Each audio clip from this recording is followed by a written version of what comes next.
할렐루야. 우리 좌우에 계신 분들 인사드리겠습니다. 이렇게 인사하시죠. 곧 끝날 것입니다. 뭐 예배가 곧 끝날 것입니다. 이런 뜻은 아니고요. 지금 돌아가는 사태가 곧 끝날 것입니다. 뭐든지 큰 일이 있으면 지진도 그렇잖아요. 큰 지진이 한번 오면 뒤에 여진 오고 사라지듯이 여러분 큰 코로나의 사태가 일어났고 이제 작은 사태들이 일어났고 이제 서서히 모든 것들이 종식되게 될 줄로 압니다. 우리는 하나님을 예배하기 위해서 모였습니다. 여러분 예배라는 것이 무엇입니까? 예배는 성도가 구원을 통해서 알게 된 하나님의 거룩하심을 높이는 행위, 그게 예배입니다. 여러분 예배는 구원받지 않은 사람은 상관이 없습니다. 바로 구원을 통해서 알게 된 하나님을 거룩하게 높이는 것. 우리는 구원받음으로 인해서 하나님은 이런 분이구나. 구원의 그 여정을 통하여 하나님을 알게 됩니다. 그리고 내가 받은 구원으로 감격해서 하나님의 구별됨, 거룩함을 우리는 예배합니다. 하나님은 인간의 타락에도 불구하고 영원 전부터 구원의 계획을 세우신 분입니다. 그리고 때가 참에 자기의 독생자 예수 그리스도를 우리에게 보내셨을 뿐만 아니라 그 아들을 우리의 죄를 대신하여 십자가에 못 박게 해 주었습니다. 십자가는 구원의 능력입니다. 바로 이 십자가가 우리의 구원을 이루어내는 놀라운 사건이고 언약이 됩니다. 그런데 우리는 십자가의 구원의 능력을 통하여 구원받고 하나님의 백성 되지만 하나님의 구원을 이루시는 이 모든 것이 십자가에만 국한되어졌느냐? 그렇진 않고요. 이 십자가가 있기까지 바로 하나님은 모든 것을 이루시는 분으로 그 뒤에서 뒷받침하고 계셨다라는 거예요. 그냥 어느 날 십자가가 툭 튀어나온 게 아니에요. 바로 십자가가 있기까지 이 모든 걸 이루시는 하나님의 성실하심이 뒷받침되어져 있다. 창세기부터 요한계시록의 말씀을 통해서 우리는 하나님이 우리를 구원하시는 계획은 이런 것이구나 알게 됩니다. 그리고 이 계획의 이루심을 통해서 이것을 이루어 가시는 분이 하나님이신데 구원의 계획을 이루는 과정을 통하여 하나님의 성품은 이런 것이고 하나님의 속성은 이렇구나를 우리는 알게 됩니다. 여러분 이 성품이야말로 세상에 있는 신들과 거짓된 신들과 구별시켜 주는 거예요. 성경에서 계시하신 하나님의 그 성품, 속성이 뭡니까? 하나님은 이런 분이야. 참 하나님이시야. 그걸 나타내는 거예요. 그래서 오늘 본문 6절에 시인은 이렇게 고백합니다. 무릇 구름 위에서 능히 여호와와 비교할 자 누구며 신들 중에서 여호와와 같은 자 누구리까? 여러분 구름 위라는 것은요. 구름을 기준으로 구름 아래에는 인간들이 살아가는 인간계가 있고요. 구름 위는요. 신들을 논하는 신들의 세상, 신들의 그 세계를 상징합니다. 그래서 신들 중에 여호와와 같은 자 누구리까라고 시인이 찬양합니다. 바로 거짓되고 헛된 신들과 참 하나님을 비교하면서 하나님의 변함없는 성품 때문에 하나님은 그 거짓된 신들과 구별되어지고 마땅히 찬양을 받으셔야 된다라고 그가 고백합니다. 이 시간 여러분 우리는 하나님의 무엇을 찬양하고 예배합니까? 예배에 왔잖아요. 도대체 이 예배를 통하여서 우리가 하나님께 드리는 찬양과 경배, 하나님의 어떤 것을 찬양합니까? 즉 예배의 포커스가 어디에 있느냐라는 말입니다. 가령 어떤 분은 현재 내 삶이 고달프고 힘들고 코로나를 만난 이 세상처럼 어떻게 해야 될 돌파구를 못 찾는 그러한 분도 있을 것입니다. 여러분 그런 분들은요 예배에 와서 우선은 내가 내 마음에 위로를 받아야 되겠다. 여러분 포커스가 거기에 있을 수도 있고요. 어떤 분은 이 한 번의 예배를 통해서 예배 잘 드리면 하나님이 복도 주시고 인생의 문제를 해결해 주신다 그러는데 라고 하면서 이 예배의 포커스가 하나님께 있지 않고 나 자신에게, 내 삶의 문제나 형편에게 돌려 있는, 여러분 그런 사람도 있을 것입니다. 하지만 예배는 하나님의 하나님됨을 높이는 것인 줄로 믿습니다. 그러므로 오늘 시인이 하나님의 무엇을 찬양하고 지금 무엇을 경배하고 있는가를 살펴봐야 됩니다. 그러기 위해서는 제일 먼저 오늘 우리 이 시인이 고백하는 찬양의 배경을 좀 살펴봐야 돼요. 첫 번째가 오늘 본문의 배경입니다. 우리가 성경을 읽을 때 여러분 이런 것은 좀 멀리 해야 됩니다. 지양해야 됩니다. 그게 뭐냐면 은혜가 되어지는 몇 구절들이 있습니다. 성경을 전체로 보지 아니하고 은혜가 되어지는 그 몇 구절을 확대 해석하는 것을 우리는 조심해야 된다. 무슨 말입니까? 바른 신앙생활은 어디로부터 나오냐면 바른 성경을 읽는 것으로부터 나옵니다. 성경의 구절을 알기 위해서는 이 구절이 참 좋은 구절인데 도대체 이게 어떤 배경 속에서 이 구절을 말하고 있는가를 알아야 되는 거예요. 그리고 이 말씀이 도대체 어떤 앞뒤의 맥락을 가지고 있는가를 우리는 잘 보아야 됩니다. 이게 바로 성경을 바르게 읽는 거예요. 자, 오늘 본문에서 시인이 아까 이렇게 찬양했죠. 무릇 구름 위에서 능히 여호와와 비교할 자 누구며. 도대체 시인이 이렇게 찬양하고 고백하는 이유가 어디에 있느냐? 본문의 배경은 이렇습니다. 이 시편 89편은요. 노래하는 사람 에단이라는 사람이 하나님을 찬양합니다. 그는 다윗이 조직한 레위인 찬양대원 중에 한 사람입니다. 역대상 15장 19절에 이렇게 말합니다. 노래하는 자 헤만과 아삽과 에단은 놋 재금을 크게 치는 자요. 이들은 다윗에 의해서 조직되어 하나님의 성전에서 노래하도록 부름받은 일꾼입니다. 이 에단뿐만 아니라 고핫 자손 헤만, 그는 중심에 서고 우편에는 게르손 자손 아삽, 이제 좌편에 무라리 자손 에단이 서서 여호와의 집에서 하나님을 찬송하는 일을 했습니다. 그렇다면 이 에단이 하나님을 찬송할 때 지금 도대체 그에게 어떤 현실적인 배경이 있기에 이 시편을 찬송하고 있을까? 여러분 시편이라는 것은 그냥 어느 날 갑자기 나 하나님 찬양해야지 막 튀어나오는 것이 아니에요. 바로 시인들의 삶의 정황 속에서 노래되어지는 것이 시편입니다. 자, 이 시인은 어떤 삶의 배경 가운데 이 노래를 부를까? 우리 38절과 41절 한번 보시겠습니다. 우리 한 절씩 교독하실게요. 38절부터 41절입니다. 그러나 주께서 주의 기름 부음을 받은 자에게 놓아사 물리쳐서 버리셨으며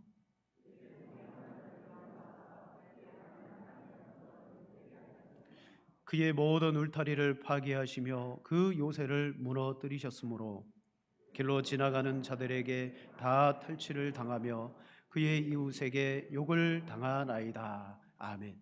여러분 이 짧은 몇 구절 속에서 지금 시인과 그가 속한 공동체가 어떤 일을 당하고 있는지를 우리는 알게 됩니다. 한마디로 이스라엘이 외세의 침략을 받아서 군사력은 상실되고요. 성이 무너지기 시작하고 영토가 유린당하고 있는 것을 배경으로 하고 있습니다. 여러분 이 사건이 르호보암 왕 때에 애굽 왕 시삭이 올라와서 유다를 황폐케 한 사건인지 아니면 유다 왕조 말기에 바벨론이 침략해서 완전히 이 땅을 황폐케 한 사건인지 여러분 어느 사건인지는 불명확합니다. 그러나 분명한 것은 하나님의 언약을 저버린 백성들에게 내리는 하나님의 재앙은 맞다는 거예요. 에단은 이런 현실의 삶 속에서 하나님을 찬양합니다. 유다의 땅이 유린을 당하고 성이 회파되어집니다. 여러분 만약 제 삶 속에 내 인생이 무너지고 내가 만들어 놓은 삶의 울타리들이 다 황폐케 되어지면 저의 찬양의 내용은 이런 찬양이 나올 것 같아요. 한 두 가지 정도입니다. 첫째는요, 저의 신세에 대한 한탄이 먼저 나올 것 같아요. 여러분, 찬양 가운데 그런 찬양들이 있습니다. 여러분 잘 아시죠? 우리가 잘못하고 돌아오면 늘 부르는 찬양. 전부여 의지없어서 손 들고 옵니다. 이 찬양 부릅니다. 이 찬양 부르면서 천부가 아니라 아이고 아버지 제가 망했습니다. 제가 지금 큰일 났습니다. 이 찬양 부르는 이유가 뭐예요? 먼저는 자기의 신세 한탄이에요. 그리고 나서 하나님을 향하여 찬양을 부를 거예요. 근데 그 찬양의 내용도 뭐예요? 하나님 지금 나를 좀 도와주세요. 여러분 저에 대한 입장입니다. 저 이 찬양 부를 것 같아요. 내 모든 시험 무거운 짐을 주 예수 앞에 아뢰이면, 여러분 이 찬양을 부르면서 나를 불쌍히 여겨주시고 나를 여기에서 구원해 달라고 찬양할 거예요. 그러면요 이 두 찬양만 1시간 2시간 부르고 딱 나가잖아요. 눈물 콧물 다 나오고 나서 하나님의 응답은 둘째치고 이 찬양 부르고 나면 속이 후련해져요. 후련해져요. 왜? 여러분 어떤 찬양들 속에는 정말 하나님께 올려드려야 될 합당한 가사가 아니라 인간의 감정과 인간의 느낌을 어루만지는 찬송이 많거든요. 근데 이 찬송을 엄밀하게 들여다보면요 그냥 어쩌면 내 마음과 이렇게 딱 맞지? 그러면서 그냥 그 찬양의 가사와 곡조가 눈물 나오게 하고, 그리고 그렇게 찬송하고 돌아가면 마치 하나님이 나를 위로하는 것 같은 여러분 그런 느낌을 받을 때가 있습니다. 오늘 에단이 이스라엘이 황폐되고 성이 무너지는 이런 어려움의 상황 속에서 그가 부르는 찬양이 어떤 것입니까? 방금 말씀드린 천부여 의지 없어서 두 손 들고 갑니다 이런 찬양 부르는 것이 아니에요. 그는 하나님의 정식 찬양됩니다. 현실이 두렵고 어려운 상황 속에서 어떤 찬양을 부릅니까? 찬양의 내용은 이런 것입니다. 하나님은 변함없으시고 하나님은 신실하십니다. 자, 우리 본문 1절 2절 두 절 같이 읽겠습니다. 내가 여호와의 인자하심을 대대에 알게 하리이다. 내가 말하기를 인자하심을 영원히 세우시며 주의 성실하심을 하늘에서 경고히 하시리라 하였나이다. 아멘. 여러분 에단은 이런 어렵고 힘든 상황 속에서 하나님의 인자와 하나님의 성실하심을 내가 알게 하리이다 이 찬양을 드리더라고요. 집에 가셔서 꼭 다 읽어보세요. 그의 곡조와 그 가사의 내용에 보면 하나님은 성실하십니다. 하나님은 인자하십니다. 주의 성실을 누구와 비교하겠습니까? 이러면서 포커스는요 하나님의 성실하심에 있더라는 것입니다. 사랑하는 성도 여러분, 이 시간 우리가 믿음으로 받아야 할 것이 무엇이냐? 바로 하나님은 어떤 분이냐 그거예요. 오늘 내가 예배하고 섬기는 하나님은 어떤 분이냐? 에단은 이런 고통의 상황 속에서 그 하나님의 성실하심을 노래했어요. 그래서 우리가 두 번째, 에단은 이 배경 속에서 무엇을 노래하고 있느냐? 하나님의 성실하심을 노래하고 있다. 여러분 많은 사람들이 예배에 와서 바라는 것 중에 하나가 무엇이냐면 자기의 삶의 힘듦을 좀 위로받고 그 상처에 대하여 격려받고 좀 이렇게 사람들이 나를 알아주기를 원하는 마음으로 교회에 올 때가 있습니다. 따라서 예배를 드려도요 서두에 말했습니다. 하나님의 성실과 인자하심은 온데간데 없고 강조되는 것이 뭐예요? 하나님의 은혜, 하나님의 사랑, 이런 것에 대해서 우리는 더 많이 내가 받기를 원하더라는 거죠. 교회가 자기를 알아주기 원하고 자기 존재가 교회 안에서 인정받기를 원하는 것. 하지만 여러분 그런 마음 가운데 빠진 게 뭐예요? 하나님은 공의로우시다, 하나님은 의로우시다. 여러분 이런 진리와는 좀 동떨어져요. 오늘 우리가 하나님을 제대로 알고 봐야 됩니다. 내가 원하는 방식으로 하나님을 예배하거나 내가 원하는 방식으로 하나님을 찬양하는 게 아니에요. 오늘 에단은 현실적인 아픔, 그 고통 속에서 내가 바라는 것을 노래하지 않습니다. 무엇을 노래하냐? 역사를 이끌어 가시는 변함없는 성품을 가지신 하나님의 성실하심을 노래하고 있습니다.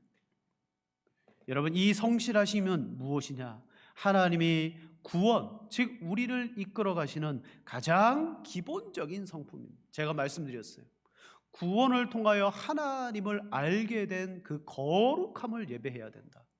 구원은 십자가다. 그러나 십자가가 구원의 능력이지만 이 십자가가 있기까지 그 뒤에 뒷받침되어지는 것이 무엇이다? 하나님의 성실하십니다. 변함없으시는 하나님. 여러분, 신천지가 우리 이단이라고 부르는데, 신천지는요 이단을 뛰어넘은 사입입니다. 우리 교회사 가운데 이단이라고 불렸던 그 조류들을 한번 딱 살펴보세요. 그들은요 윤리적으로, 신학적으로, 성경적으로 정말 배울 것이 너무 많아요. 근데 단 하나, 하나님에 대한 어떤 신적인 고백이 이단적 요소가 있거나 예수 그리스도에 대한 구원론적인 고백에 어떤 잘못된 요소가 있어서 그들은 이단이 되었어요. 그런데 신천지나 오늘날과 같은 이단은요 이단의 축에도 못 껴요. 자, 신천지가 왜 이단을 넘어 사입이라고 불리겠습니까? 그들의 구원론만 두고 봅시다. 그들의 구원론은요 율법주의와 철저한 공로주의, 시험 봐가지고 점수 얻지 못하면, 전도해서 사람들을 데리고 오지 못하면 14만 4천 명에 들어가지 못한다. 이게 구원론의 근간이잖아요. 그들은 14만 4천을 딱 제시하고 거기에 들어가는 것이 구원을 받는 것이다. 근데 문제는 신천지가 초기에 발생되어지고 10년, 20년 지나오면서 그들의 구원론의 교리가 바뀌더라는 거예요. 변개라고 말합니다. 변개됩니다. 처음에는 14만 4천에 들어가야 된다. 둘째는 아니다. 14만 4천이 넘으니 14만 4천 속에 들어간 자는 흰물이 빼고 제사장과 같은 사람들, 또 신천지 안에서 이 가르칠 수 있는 교사의 자격을 가진 자들이 14만 4천이다. 그들의 구원론이 어떻게 되었느냐? 바뀌고 바뀌었어요. 근데 구원해 주시는 분이 누굽니까? 그들도 하나님이라고 말해요. 그러면 도대체 그들 구원론 배경 뒤에 있는 하나님은 어떤 하나님이냐? 정통교회인 우리가 고백하는 성실하신 하나님, 변함없으신 하나님이 아니더라는 거예요. 결국은 그들의 구원 교리가 바뀌는 게 뭐냐면 그들이 믿고 있는 하나님 자체가 가짜라는 거예요. 하나님이 어떻게 바뀔 수가 있습니까? 하나님이 어제는 이렇게 구원받아야 된다, 내일은 이렇게 구원받아야 된다, 어떻게 그렇게 막 바꿉니까? 왜냐? 성경은 분명히 말합니다. 그들 속에는 성경이 고백하는 삼위일체 하나님이 없다. 그럼 그 배경에는, 그들의 신앙의 배경에는 누가 있느냐? 거짓의 아비 마귀가 있다고 성경은 말합니다. 요한복음 8장 44절입니다. 너희는 너희 아비 마귀에게서 났으니 너희 아비의 욕심대로 너희도 행하고자 하느니라. 그는 처음부터 살인한 자요 진리가 그 속에 없으므로 진리에 서지 못하고 거짓을 말할 때마다 제 것으로 말하나니 이는 그가 거짓말쟁이요 거짓의 아비가 되었습니다. 아멘. 여러분, 마귀의 속성, 마귀의 변하지 않는 성품은 무엇입니까? 그건 바로 거짓말하는 거예요. 그게 마귀의 변함없는 속성입니다. 그러니까 마귀에게 속한 자는 마귀의 말을 하게 되는 것이죠. 거기에 진실도 없고 진리도 없고 마귀는요 성실이 없어요. 하지만 하나님의 구원의 교리를 한번 보세요. 처음부터 끝까지 믿으면 구원을 받는다. 하나님께서는 우리에게 믿고 구원받는 길을 열어주셨습니다.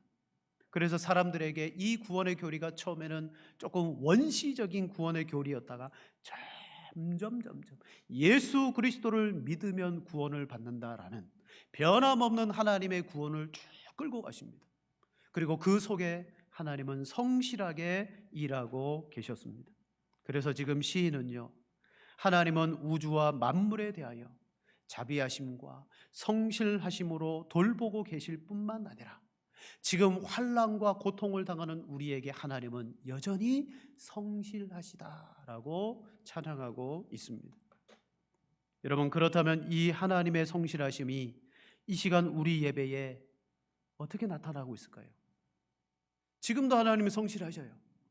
지금도 하나님은 이 예배 가운데 그 성품과 속성을 나타내고 계십니다. 바로 우리가 하나님을 찬양하고 기도하고 예배하는 이 모든 것이 하나님의 성실이 없으면요, 불가능한 것이에요. 오늘도 하나님은 저와 여러분 각자에게 하나님의 성실하심을 나타내 보여주셨기 때문에 오늘도 하나님을 예배하는 거예요. 가장 대표적인 건 그게 믿음을 주신 거예요. 어느 날 믿음을 주셨다가 내 상태를 봐서 빼앗아 가시는 분이 아니에요. 한번 그 믿음을 주신 다음에는 하나님은 성실하셔서 그 언약 안에서 믿음을 계속해서 우리에게 유지시켜 주셔요. 성령을 통하여서 나의 연약함 때문에 좀 신앙이 떨어질 수 있어요. 그러나 그래도 예배해야지, 그래도 기도해야지. 여러분, 하나님의 성실이 뒷받침되어지지 않으면 이 모든 신앙의 행위들은요, 할 수가 없는 것입니다. 그러므로 신앙생활의 모든 근거는 어디에 있느냐? 나의 열심, 나의 믿음, 내가 다른 사람보다 조금 나은 거, 거기에 있지 않습니다. 바로 우리의 신앙의 그 근거는 성실하신 하나님입니다. 자, 우리 말씀을 볼까요? 우리 14절 말씀 다 같이 읽겠습니다. 의와 공의가 주의 보좌의 기초라. 인자함과 진실함이 주 앞에 있나이다. 아멘. 의와 공의가 주의 보좌의 기초라. 보좌는 하나님의 통치하심이 이 땅에 흘러내려오는 출발이에요. 근데 그 기초가 뭐다? 의와 공의라. 인자와 진실함이 주 앞에 있나이다. 하나님께로부터 인자와 진실이 계속해서 나오게 하심으로 말미암아 오늘 우리가 하나님을 예배하게 되어졌다, 그 사실입니다. 여러분, 이 세상의 만물도 창조되고 난 다음에 하나님의 성실이 없었다면요, 이렇게 움직여질 수가 없어요. 혹자는 말합니다. 하나님은 세상을 창조하고 난 다음에 멀리 떨어져 계신다, 그냥 구경하고 계신다. 그렇지 않습니다. 하나님은 창조하시고 창조한 이 모든 세계를요, 지금도 작동하고 계시는 분. 이게 하나님의 성실인데, 예를 들어 지금 전 세계적으로 코로나19가 지금 아주 엄청나게 퍼져나가고 있습니다. 근데 그에 비해서 우리나라는요, 너무 잘 대처하고 있죠. 저만 느끼는 거 아니죠. 너무 잘 대처하고 있습니다. 여러분, 도대체 우리나라는 어떻게 해서 이 코로나19를 정말 보기 드물게 대처하고 있을까? 예를 들면 그 어느 나라에도 없는 정확하고 빠른 판단 시약을 가지고 있기 때문일까? 아니면 정보를 분석하고 파악하는 IT 기술이 세계적으로 뛰어나기 때문일까? 아니면 이 일을 감당하는 의료자, 의료봉사자, 공무원들, 자원봉사자, 이런 사람들이 자원하는 그 퍼센트가 높아서 그럴까? 다 하나의 요인이에요. 근데 이 모든 것들을 하나로 묶는 것이 있습니다. 그건 뭐냐? 저는 이렇게 생각합니다. 우리 질병관리본부의 성실이다. 특별히 질병관리본부의 대표적으로 늘 브리핑하시는 정은경 본부장님, 처음부터 끝까지 여러분 IT 그리고 판단 시야, 여러 가지 정보, 그리고 의료진, 병원, 격리시설, 이 모든 것들을 다 쓰고 사용할 수 있는, 여러분, 그 주체가 질병관리본부고 그 총책임을 맡는 그 본부장의, 제가 볼 때는요, 한결같은 성실이라는 거예요. 미국은 우리나라보다 IT가 더 뛰어납니다. 판단 시야, 그들은요 FDA의 검증을 걸쳐서 우리보다 더 뛰어난 시약 만들 수 있습니다. 정보 분석, CIA, FBI, 여러분, 정보 분석은요 미국이 우리나라보다 훨씬 빠릅니다. 근데 이 모든 것들 가운데 없는 게 뭐예요? 그걸 끌고 나가는 성실한 사람이 없는 거예요. 성실한 사람이 없어요. 책임지고 이건 내 문제다 라고 생각하고 달라붙어서 하는 사람이 일본에도 없고요, 미국에도 없고요, 유럽 어디에도 찾아볼 수 없어요.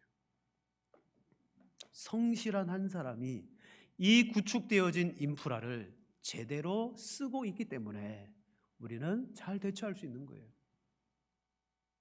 사랑하는 성도 여러분, 인간의 성실도 한 나라를 이렇게 정상적인 나라로 끌고 갈 수 있다면 하나님의 성실이야말로 우리를 구원하고도 남으신다는 거예요.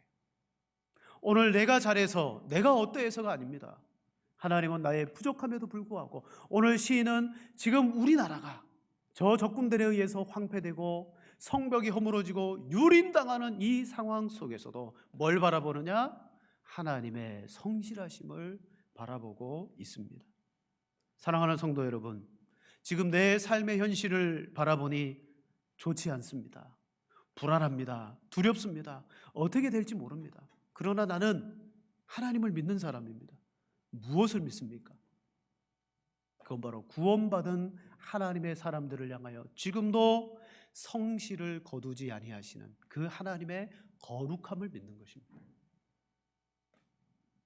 여러분, 이것을 잘 보여주는 것이 예레미야입니다.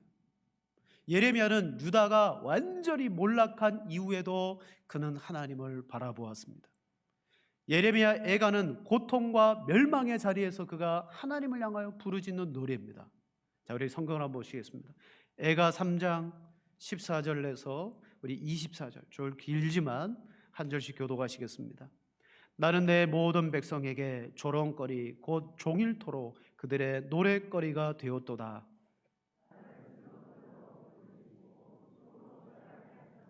조약돌로 내 이들을 꺾으시고 재로 나를 덮으셨도다.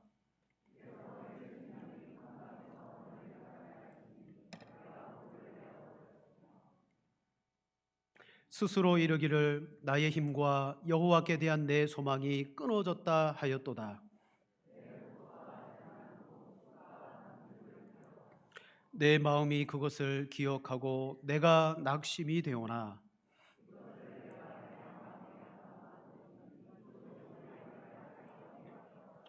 여호와의 인자와 긍휼이 무궁하심으로 우리가 진멸되지 아니함이니이다. 주의 성실하심이 크도소. 함께 봅니다. 내 심령에 이르기를 여호와는 나의 기업이시니 그러므로 내가 그를 바라리라 하더라. 아멘. 예레미야 그는요 실로 유다의 역사 가운데 아주 처참한 광경을 목격한 사람입니다. 유다의 나라가 바벨론에 완전히 몰락하고 가족들과 친척들과 함께 일했던 궁정의 또 대신들 왕조차도 여러분 벌거벗기고 코가 깨이고 목줄이 매이고 그렇게 끌려가는 처참함을 경험했어요.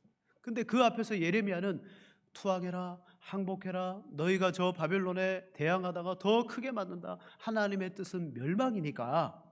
즉 유다 백성들이 볼 때 이 예레미야는요 매국의 선지자였어요. 저 바벨론에 투항하라는 거예요. 근데 그게 하나님의 뜻이었잖아요.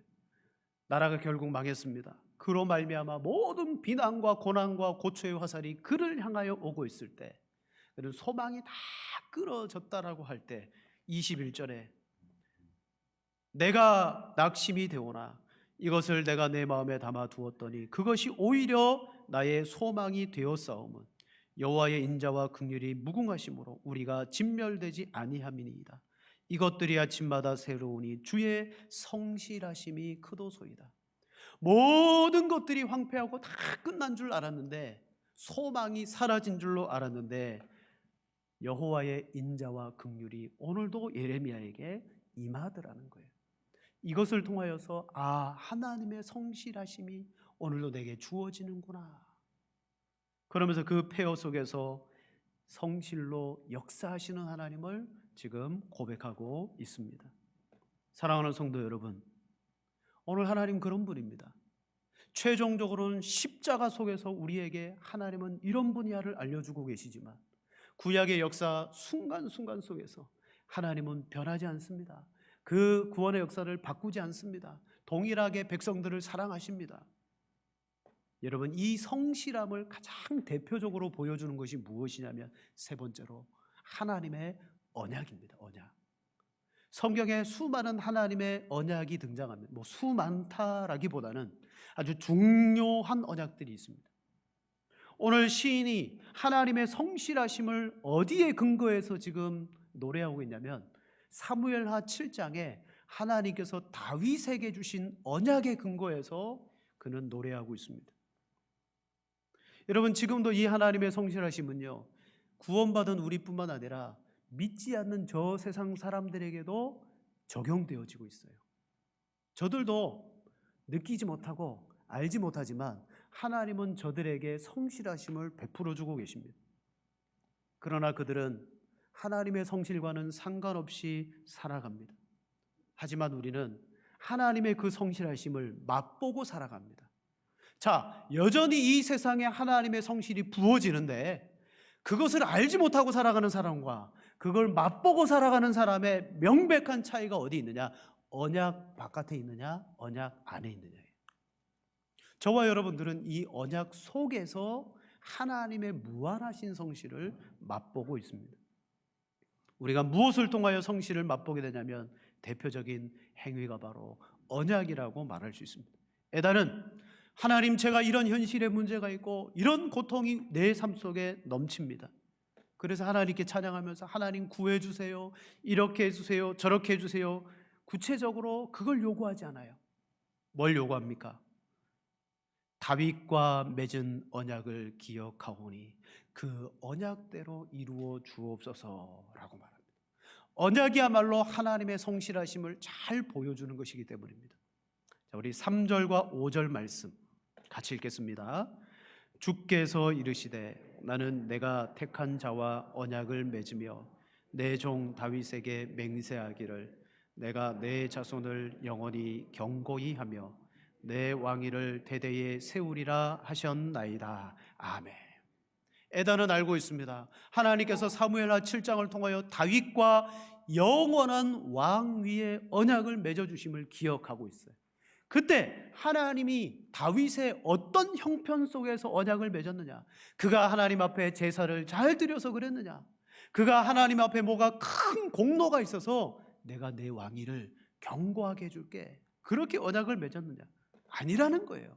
다윗의 언약의 특징은요, 그의 공로나 그의 어떤 의가 근거가 된 것이 아니라 하나님께서 일방적으로 맺어주신 언약이더라는 거죠. 즉, 여러분, 약속이라는 것은요, 서로 평등한 관계에 쌍방간에 맺는 게 약속인데 성경에서 말하는 언약은요, 어떤 특징이 있냐면 하나님이 우리의 심령의 상태, 우리의 공로와는 전혀 상관없이 하나님이 일방적으로 맺어주시는, 다윗의 언약이 그거예요.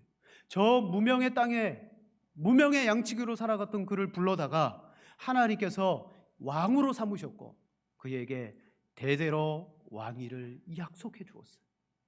근데 이게 뭐예요? 다윗과 상관이 없기 때문에 나 여호와가 이것을 이루겠다는 언약입니다. 언약이 뭐예요? 하나님의 성실하심으로 맺은 거예요. 다윗의 어떤 행위의 유무와 상관없이 내가 하겠다, 내가 이루겠다. 그러니까요, 성경이 우리에게 주신 언약은요, 하나님의 성실하심을 기초로 한 거라는 거예요. 사랑하는 여러분, 이 언약은 앞으로 이 땅에 오실 메시아의 언약을 통하여 성취되어집니다. 출발이 뭐냐면 다윗에게 준 언약이에요. 그러나 이것의 성취는 예수 그리스도예요. 바로 예언적 성격의 언약이 다윗의 언약입니다. 그리고 예수님 안에서 이것이 이루어졌어요. 누가복음 22장 20절에 말합니다. 저녁 먹은 후에 잔도 그와 같이 하여 이르시되 이 잔은 내 피로 세우는 새 언약이니 곧 너희를 위하여 붓는 것이니라. 내 피로 세운 새 언약이다. 즉 누구든지 내가 너희를 위하여 흘리는 바 십자가의 이 보혈, 십자가를 믿는 자에게는 내가 이 언약이 그에게 이루어지게 해주겠다는 거죠. 구원. 여러분, 구원이 우리의 공로나 우리의 신앙생활의 노력으로 얻어진 것이 결코 아니라 바로 예수님 안에서의 언약, 하나님의 성실하심 때문에 일방적으로 주시겠다는 것입니다. 말씀을 정리하겠습니다. 여러분, 에다는 이 언약을 주신 이를 기이한 일이라고 말합니다. 여러분, 기이한 일. 기이한 일은 뭐 이상한 일, 이런 일이 아니에요. 너무 신비하고 사람이 감당할 수 없는 그런 일이라는 거예요. 그게 뭐다? 언약 주심. 언약 주심. 여러분, 도대체 하나님께서 우리와 언약을 맺으실 이유가 아무것도 없는데 하나님은 우리에게 언약을 주시더라는 거죠. 이게 얼마나 기이한 일이냐. 그리고 하나님은 언약을 통하여서 내가 이것을 성실하게 이룰 테니까 너희는 봐라. 성경은 그것을 말합니다. 5절에 이렇게 말합니다. 여호와여, 주의 기이한 일을 하늘이 찬양할 것이요 주의 성실도 거룩한 자들의 모임 가운데에서 찬양하리이다. 여러분, 하나님의 기이하심입니다. 뭐예요? 하나님이 우리에게 무한히 이 성실을 베풀어 주시겠다는 것 자체가 너무 기이한 거예요. 사랑하는 여러분, 여러분의 삶이 지금 어떻습니까? 삶이 무너졌거나 힘듦이 있거나 또는 내 삶에 상처가 있고 여러분 아픔이 있습니까? 하나님은 눈에 보이지 않기 때문에 교회에 나와서 예배를 통하여 내가 마음으로 좀 감동받고 위로받고 사람을 통하여 내가 좀 기분 전환하고, 여러분 그런 게 신앙생활이 아닙니다. 신앙생활은 보이지 않는 하나님의 그 성실하심을 내가 알고 그분을 섬기며 나아가는 것입니다. 그 성실은 십자가를 통하여 열매를 맺었습니다. 그리고 그 십자가 안에서 지금도 우리에게 하나님의 거룩과 성실하심을 끊임없이 베풀어 주십니다. 그러므로 오늘 이 예배에 내가 고통이 있고 삶의 어려움이 있다, 그래도 우리가 찬양할 수 있는 찬양의 제목은 뭐냐? 하나님은 성실하실 뿐 아니라 인자와 자비가 충만하십니다. 여러분, 구원의 확신에 대한 찬양이 있어야 돼요. 구원의 확신이 어떤 겁니까? 내가 몇 년, 몇 월, 며칠 예수님 영접했다, 이거 구원의 확신이 아닙니다. 또는 내가 신앙생활 하다가 이런 신비로운 경험을 했다, 이게 구원의 확신이 아니에요. 구원의 확신은 전적으로 부패하고 타락한 상태인 나임에도 불구하고 바로 예수 그리스도의 십자가의 언약으로 말미암아 구원해 주시겠다라는 변함없는 하나님의 성실이 믿어지는 거예요. 이게 구원의 확신입니다. 성경은 바로 이것이 하나님을 아는 지식이다. 말씀을 마치겠습니다. 이 구원의 언약을 통하여 여러분 하나님의 성실하심을 우리는 다 가지게 되었습니다. 다만 오늘 우리가 하나님의 성실을 잊어버리고 자꾸 나를 보고 내 삶의 환경을 보다 보니까 우리는 하나님의 능력과 도우심은 구하지만 그 하나님이 지금도 내 삶 속에서 여전히 역사하고 일하고 있다는 것을 놓치며 살아갈 때가 많아요. 오늘 시인은 마지막 49절부터 52절까지 그가 이렇게 고백합니다. 주여, 주의 성실하심으로 다윗에게 맹세하신 그 전에 인자하심이 어디 있나이까? 주는 주의 종들이 받은 비방을 기억하소서. 많은 민족의 비방이 내 품에 있사오니 여호와여, 이 비방은 주의 원수들이 주의 기름 부음 받은 자의 행동을 비방한 것이로소이다. 여호와를 영원히 찬송할지어다. 아멘. 아멘 하고 끝납니다. 하나님 일하고 계시죠? 하나님 여전히 언약 가운데 지금도 우리에게 긍휼을 베풀고 계시죠? 하나님 저들의 비방 듣고 계실 줄 압니다. 그러면서 하나님의 성실하심에 기대입니다. 여러분 그런 성도가 되시기를 바랍니다. 그런 신앙생활 하시기 바랍니다. 영원히 변함없는 하나님의 그 성실하심을 오늘도 맛보고 여러분 그분을 영원토록 예배하시는 은혜와 복이 넘치기를 축원을 드립니다. 이 시간 우리 합심으로 기도하시겠습니다. 기도하실 때